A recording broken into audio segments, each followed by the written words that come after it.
Yemen's embattled President Rabbuh Mansour Hadi says he has reached agreement with Houthi rebels who have besieged his residence, offering to scrap a proposed constitutional change that rebels opposed. In turn, Houthi rebels have agreed to withdraw from their seized positions and free a top official kidnapped Saturday.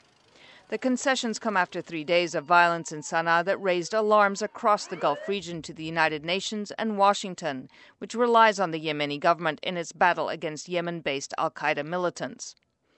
In Washington, U.S. Secretary of State John Kerry said monitoring the situation in Yemen is a priority for the United States. The Houthis had obviously what you can only call violent objections to the refusal of the Hadi government to accept all of their demands with respect to the way forward, and particularly the Peace and Partnership Agreement and its implementation.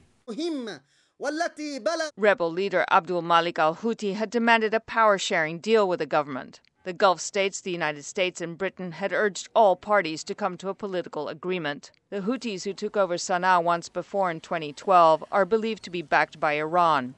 Mr. Hadi is supported by the United States and Saudi Arabia.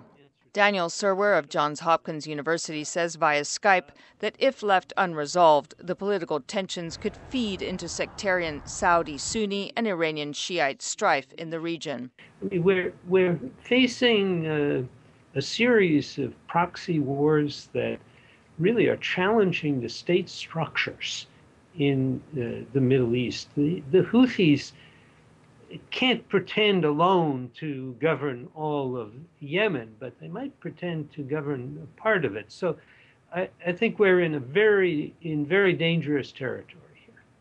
State Department spokeswoman Jen Psaki says Washington's anti-al-Qaida efforts with Yemen are continuing.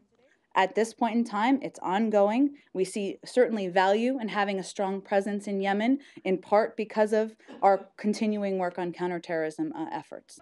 By late Wednesday, the Houthi rebels appeared to be withdrawing from the buildings they had seized earlier in the week.